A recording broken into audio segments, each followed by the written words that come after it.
Donald W. Bertino.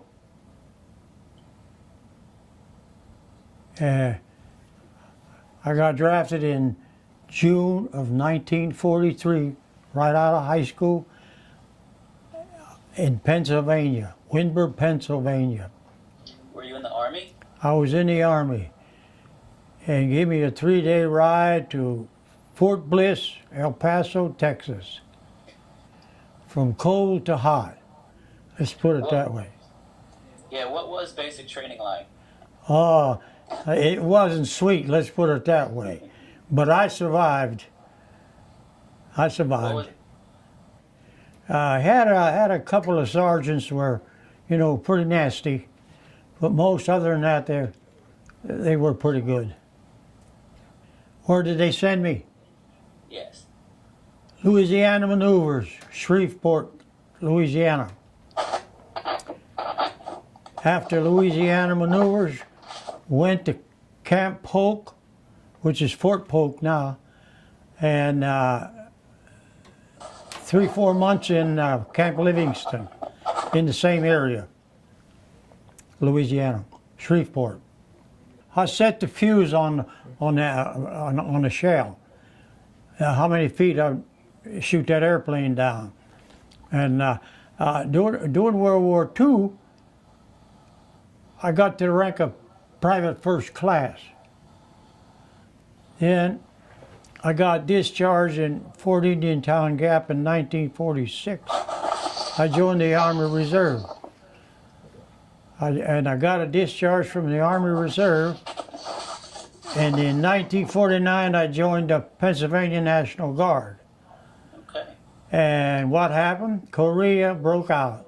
So I gets called back 24 months. I landed in Liverpool, England. And I can't just give you the right date. You got it there. But anyway, from Liverpool, we convoyed down through Dover and picked up our life preservers. Excuse me. Neil? Yes. Well, I tell you, when you go from Pennsylvania to Texas, the temperature is mighty different. And it was 102 and 105 down there. And in Pennsylvania, we hardly had air conditioning. All we needed was a window fan. But going from Pennsylvania to El Paso, pretty rough for about a month anyway. We had nosebleed all night because of altitude and atmosphere, but it wore off. But other than that, basic training wasn't, I ain't gonna say it was wonderful, it was rough. And about 3 or 4 months in the Army, you give in to them and say, I'm gonna be a soldier. And you start being a better man. And that's the way I felt anyway at that time. My first combat experience was in Dinant, Belgium. Dinant, Belgium. Like? What was it like? Yeah. It was actually my first night in combat, and we set up our guns and they put me on the outpost way down over the hill. And we dug a hole in a haystack from a farmer's field. So 2 sleeps and 1 stays awake. So my buddy woke me up and said, hey, I hear some talking, but I can't see him. It was November, cold night, moonlight. We could hear him coming closer, and then they finally come through the fog. And I expect it was 25 Germans. So what are you going to do? We're only 3, and they're about 25 or 30. Shall we halt them, or shall we open up? We opened up on our M1s. 2 dead Germans in a ditch over there. The rest of them schooled down over the hill. Never seen them no more. See, they were disorganized from their outfit because the village people told us they were coming in at night stealing eggs and chickens to survive. They weren't with their outfit.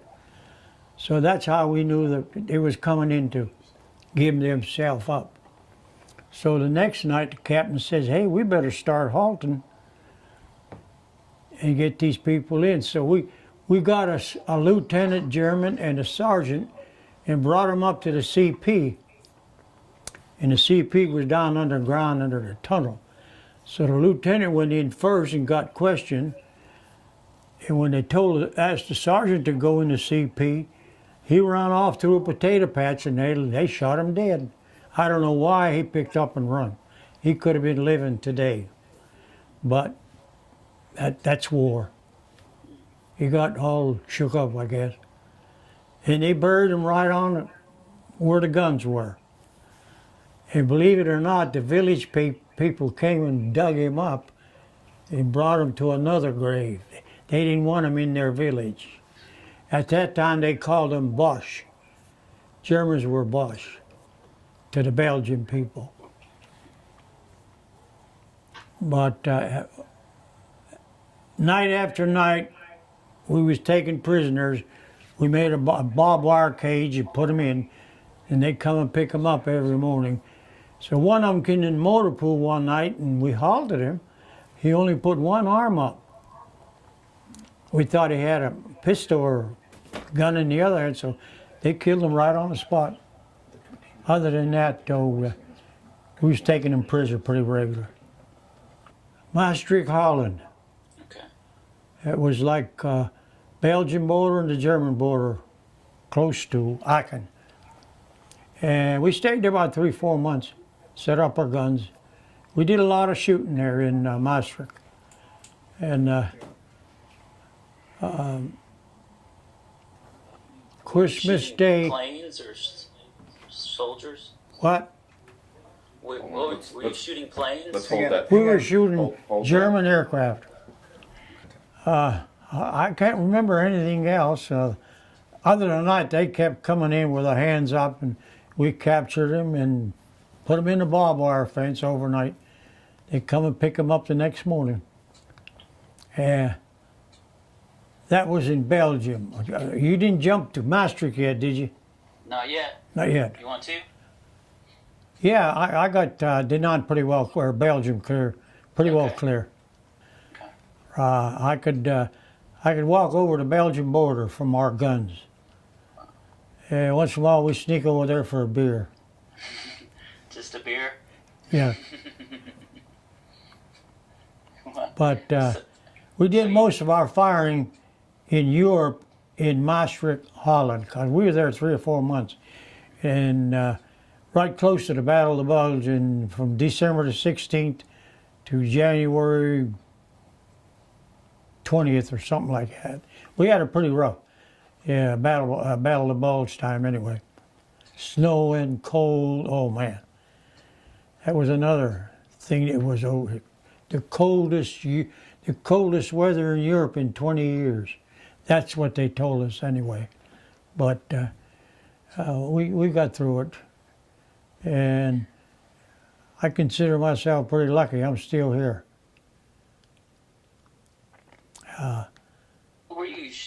What were you shooting at? We were shooting the German aircraft, mostly fighters, few bombers. Mostly they were fighters though. And our 50 caliber gun would take the fighters down. On New Year's Day, 1945. 3 ME-109s came and hit my gun pit. I could see the bullets hitting the sandbags over there, and I hit the dirt over there. But B Company got them on their way up with 50 caliber machine guns. Got all 3 of them. So that was a good shot right there. On Christmas Day in Holland, one of Hitler's flying bombs come pretty close to the mess hall, which was in the ground, dug underground. But I got a few pieces of dirt on my helmet, but other than that, I hit the dirt. And if it wouldn't have been a little slight hill there, they'd have blown us off our feet. But the crater that bomb made, Hitler's flying bomb, you could put 10 of these houses in it. That's how big of a hole in the ground it left.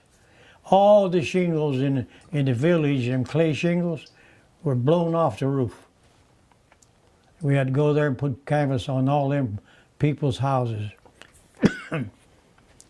But another close shave, after the war, I was in Czechoslovakia, living in tents. And in Czechoslovakia, there's a town called Pilsen. That's where the name Pilsner beer came from. So we was able to take a truck and go down there and get us a barrel of beer every time we wanted a barrel of beer. And wooden kegs at that time, no aluminum. Yeah, every tent had a barrel of beer in front of it. So anyway, a notice went on the bulletin board. There's a truck leaving at 2 o'clock for the USO or the swimming pool. And I looked at that bulletin board and I said, where should I go? Should I go swimming or shall I go to the USO? You ever hear of Jack Benny? Mm-hmm. Well, he was there and a few other Hollywood people. And I come out pretty lucky. That the truck that went to the swimming pool went down over the mountain and killed quite a few of our men. We lost 7 anyway, was 4 on that trip. To lose some of your friends? Oh, that was tough, boy, I tell you. They was with us all the way through war, combat, then something, die on something like a swimming trip, and the truck rolls down over the mountain. Yeah, that was rough, boy, I tell you. Yeah, that hit us pretty hard. We worked together for 3 years. We were all family. We were buddies. Everybody looked out for the other guy. Yeah, we all had different jobs, but we did our job. My job was to set the fuse for the elevation that airplane was flying. And I had a dial that I had to match buds. And when their bud would come from the director, everybody holler on target, and I'd turn the handle on the fuse, and the loader would pick it up and put it in the breech. And a gunner would fire it off. And that was my job, fuse setter. I was one of the 5 on the platform. And there's 12 men on the crew, and the rest of them are ammunition relay. So it's a team. Yeah, we had elevation, azimuth, a loader, a gunner, and a fuse setter on the platform. So I had it pretty good. I seen a lot of planes come down. Yeah, couple of the junkers were the motor, 3 motor job. They call them junkers. I seen 2 of them come down in a nearby field anyway. But I also seen our own bombers coming down, B-24, on a return trip from a bombing mission to Germany, and I'm in Holland. Here come a B-24, he's hitting the treetops, and I can see holes in his fuselage that big. Anyway, he landed, and the plane caught fire, and we lost 3 men from our headquarters company trying to rescue those 3 men. And it caught fire, and the fire went over to an ammunition dump and blew another big hole in the ground. And all on account of that B-24 coming down like that. That was unusual, but it happened. Yeah. Other than that, I don't think I had any other close shaves, but I was lucky. Oh yeah, once in a while we sneak over there. But when I got to basic training, Sergeant said, "You boys know what you're here for. You got drafted." No. He said, "I'm going to show you how to kill or be killed. And I don't want none of you to be killed. But anyway," he said, "get all you can in basic before you get overseas. So you can protect yourself, know what to do, get out of the way, whatever." So I got some good advice in basic training, yeah. I liked our cadre anyway. Oh yeah, we had some replacements come in, mostly transfers exchanges. And the first thing you know, hey, was it rough? Will it be rough? I said, well, just depends on the enemy. I can't tell you if it's going to be rough or smooth. But they got along pretty good. Had a couple new sergeants come in, had new privates come in. That was routine over there in Europe anyway. Well, we crossed the Rhine River. Our job was over with. There was no German planes flying anymore. So the 90 millimeters were put in the pasture, took them down the Rhine River and washed the mud all off of them in parking. And I was delivering bread to the civilian people because I was in military government already. That was in Rheinberg, Germany. On the other side of the river, German side. The other side was Holland. And what was it? I got a greeting from President Truman. You report to the so-and-so office in Pittsburgh, Pennsylvania. And I was drafted. In fact, they delayed my graduating class 1 month. I was supposed to go in May, and I went in June. But the principal said, if any of you boys want to go to the Army now, we'll send your diploma in the Army. 30 guys jumped up and went immediately in the Army to Fort Benning, Georgia. They wanted paratroopers. And when I get to Fort Bliss, Texas, later that month, they asked everybody if they wanted to go to airborne. 30 more guys jumped up.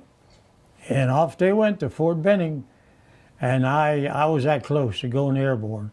Korean conflict, I was in the engineers. I run a bulldozer operator.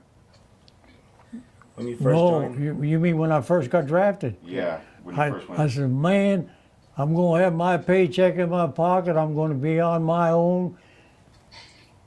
And it was freedom from home. You know how mom and dad is. But anyway, I felt great. I wasn't making but $50 a month, but hey, it had to last. I didn't smoke, so I didn't have no cigarettes to buy. I went and bought that cheap PX beer, 3-2 job. You weren't allowed to take beer at your barracks, but you could go to the mess hall and get a mayonnaise jar and go to the PX and dump the beer in that. Then you could carry it back to the barracks. So I did pretty good on that mason jar. Where was that? Liverpool. I landed in Liverpool, okay. Convoyed to Dover, got my lifesaver for water, and we left Portsmouth. And we convoy in on a channel, English Channel, and we made a U-turn. It was so rough, the chains were snapping on holding the trucks on deck, so we had to make a U-turn back, and we left out of Portsmouth the next morning, and the channel was just like a piece of glass. So we got to France about 3 or 4 in the afternoon, and I was on a LST. We backed all our equipment on so we could drive right off. And when you opened the doors and the ramp went down, the ramp was about 2 feet off the beach. So we had the engineers with the bulldozer push sand up against that ramp, and we drove off. And we bivouacked for about 3-4 days, and our supplies was coming off the Navy ship. They fed us for about 3 or 4 days till we got the Army rations. But I landed on Utah Beach in August. I went down to Saint Germain, Saint Flo, and Saint Marie, and Felice Gap on our way to Dinant, Belgium. Did you have experience with very much mud? Oh man, that would be my second enemy. Germany was our first enemy, but mud, I wish I had a nickel for every time I picked my shoe out of that mud. But We survived. We pulled through. We actually had to go and get bombed out buildings in Aachen, brick, and bring them back to Maastricht, Holland, to make a road into where our guns were. It was a farmer's field. It was nothing but plowed field. So we had to go up there and get brick and make a road to get to our guns. Yeah, it was bad. Mud, mud, and more mud. I landed in Normandy in August, and I came home in February 46. So I had to wait for a boat to come in because I didn't have enough points. We all got home on the point system. And I only had 78 points, so I waited a whole year for a boat to come in. And from Augsburg, Germany, we got on a boxcar and put 40 men in there, and we laid on the straw floor. They had a 5-gallon bucket over there for a toilet. And every station they'd give us a box lunch till we got to Le Havre. And they put us up in tents in a camp called Palmal. So I stayed there another month waiting for my ship to come in. It finally come in February the 8th, 1946. And I was on my way home on the Rock Hill Victory. Took us 7 days to get home, and everybody was sick as hell. It gave us a paper bag to. Yeah, it was pretty rocky going over. But when I went overseas, I went over on a British luxury liner, the Mauritania. Now it ran over pretty smooth. We had no convoy. We zigzagged all the way to Liverpool. And they served one meal a day. But I didn't like that English mutton. That's what they served mostly anyway. And you know what I lived on going overseas? 7 days. They had a barrel of Pepsi-Cola and all the fig bars you could eat. That's how I survived going overseas. And that's the truth. Very seldom I went through that mess hall to get my breakfast. They only served one. We had 15,000 on the ship. Nurses, everybody. Artillery, infantry, everybody. You couldn't hardly walk. So we noticed some barbed wire on the ship. We said, "What's the barbed wire for?" He says, "Well, we're taking you guys over. They're bringing German prisoners back to the U.S." And that's what that ship was doing. It never went empty. It went over full and come back full with the German prisoners. While we going overseas in Camp Shanks, New York, the German prisoners was waving goodbye to us, raking the grass, raking the gravel. So that's how I remember Camp Shanks going overseas. Germans waving at you. Yeah. Half of them didn't want to go home when they found they had us so good here, and half of them stayed. Well, I learned how to be independent anyway. I didn't have mom and dad around me. I could do what I wanted, and the best judgment I used in how they raised me anyway. But yeah, that's how I remember coming back. And my dad was a bricklayer stonemason. He had 4 boys. He tried every one of us up on the scaffold. He tried the oldest boy, and he got away with murder. He says, "Dad, I can't go up there. I can't stand heights, so get out of here." Second boy went up there, and Daddy tried him. He said, "No, I don't think you'd be a bricklayer." So my twin brother went up and picked the trial up, and he didn't do well. I said, "All right, Donnie." He always called me Donnie. He said, "Get up here." I climbed that ladder. We were building a chimney at that time. "I want to see how you lay brick." He said, "You stay up here. You're not going back down." So, and I made a living laying brick. I built my first house out of stone in Pennsylvania, 1946. Cost me $9,000. And at that time, I could go any farmer's field and pick up. I hauled 75 loads of stone to case that house. I'll show you a picture after a while. And I made a living laying brick and stonemason. Wow. Heavy work, but I guess it kept me alive. I didn't smoke. That was a good part. That's That's a good part of still living How long were you in the war total overseas? overseas. 44 to 46. I was over there from August 1944 to February 46. Well, I tell you, in combat, you're scared. You're scared every day. As far as that goes, you're scared every day. You don't know what's going to come—a flying bomb or a bomb hitting or whatever, artillery. So you have that fear, but I just felt like I'm gonna get through this. Attitude gave me my life today, the way I felt in combat. And never took no chances, I'll tell you. I hit that dirt many a time, that ditch or whatever it was, and something went exploded. Yeah. Some guys didn't have the reaction, and I had a fella in training. He pulled a pin on the what do you call it? Hand grenade? Hand grenade. He didn't let it go. When he let it go, he got the fragments in himself. It didn't go off in his hand. He just froze when he pulled the pin, and it was up there, and he threw it, and then the fragments come back on his body. You see, some guys are like that. No reaction, mind. You never know. A lot of guys got killed in basic training now. In Fort Bliss, anyway. How I remember Fort Bliss? We were the fastest gun in Fort Bliss. And there were a lot of guns in Fort Bliss, 90 millimeters. We got a 3-day pass. General says, send them boys to town.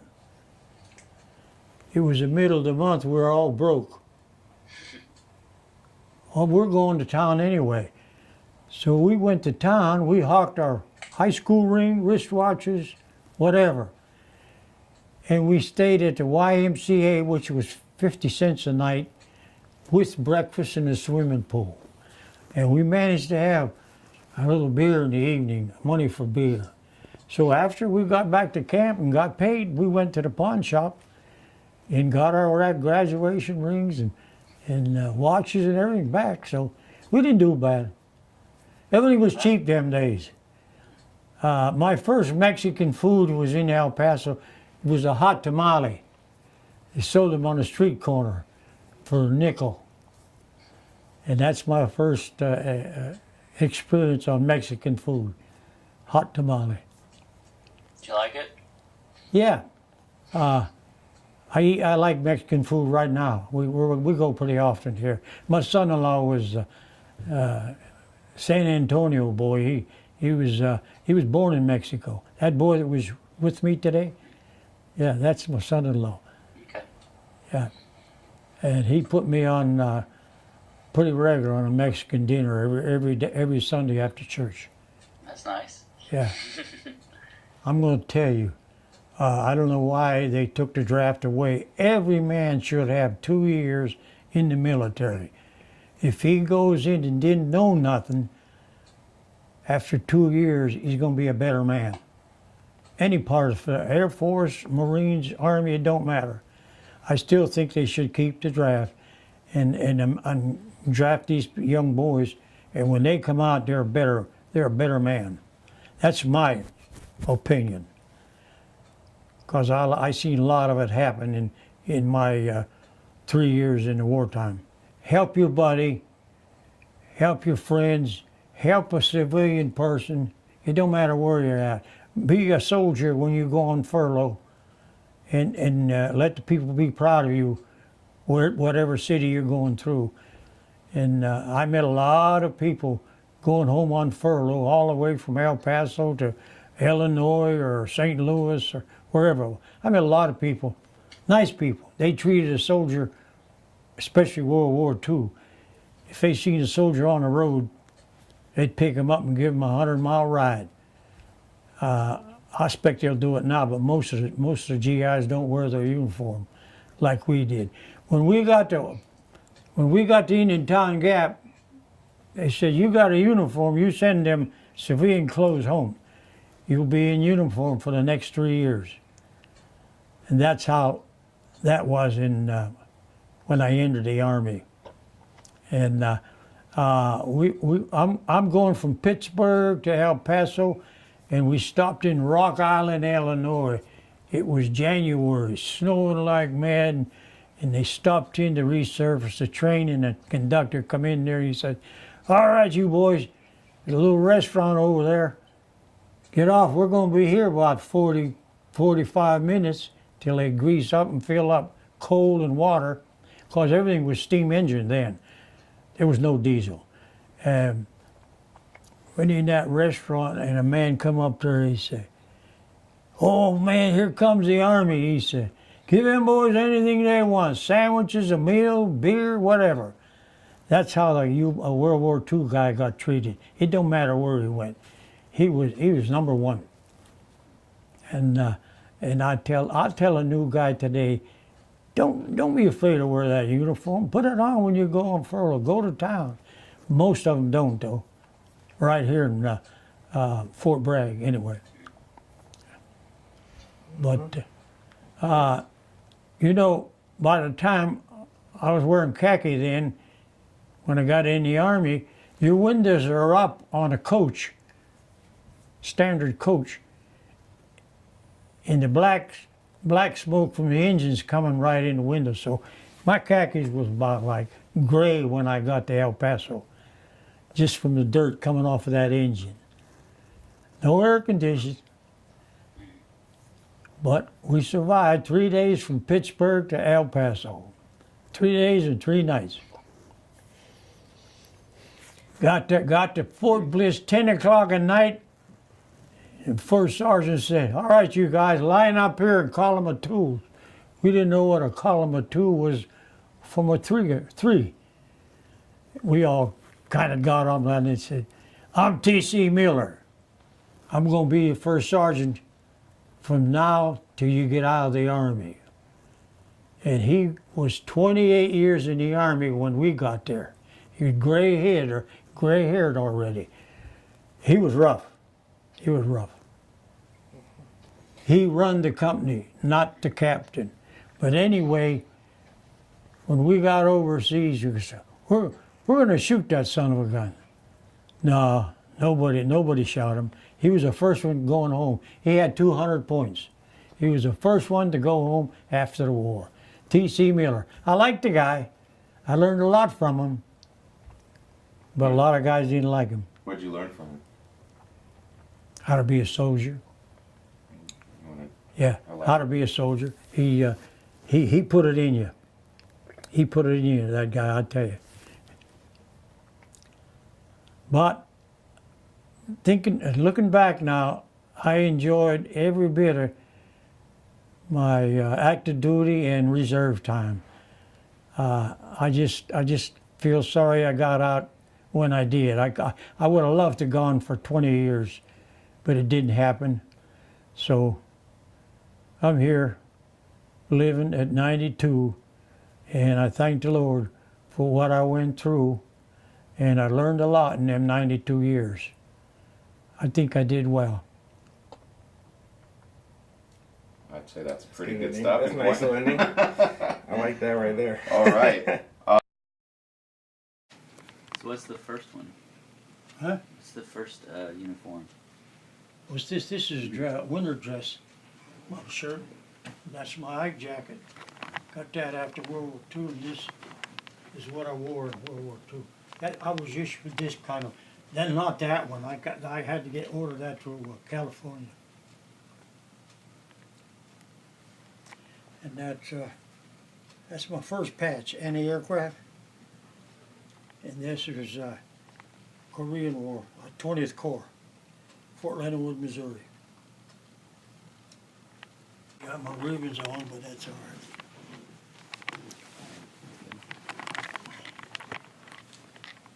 What kind of ribbons?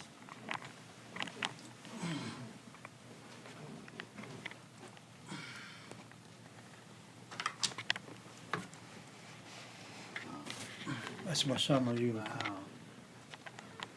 Some impressive.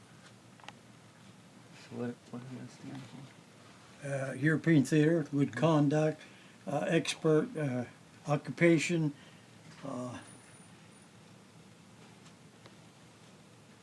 victory. There's a whole life in there. Yeah, I got one more. I should show you that in a minute. I got the French Legion of Honor 2 years ago up in Raleigh. The French consul embassy came over and gave us 10 guys Legion of Honor. Whether I stay, I don't go up to shop. I'd like to show you guys my shop too. But anyway, I'm on the Taj Mahal now. See it? Oh yeah, that's what that is. Okay. I It couldn't ain't figure it out. finished though. I got lazy. Yeah, I think I know what that is. I couldn't Yeah. tell. I just finished Notre Dame Cathedral Yeah, that's good. up there, and my son-in-law sprayed it with some kind of yeah, I stay pretty busy. Where's your ton truck?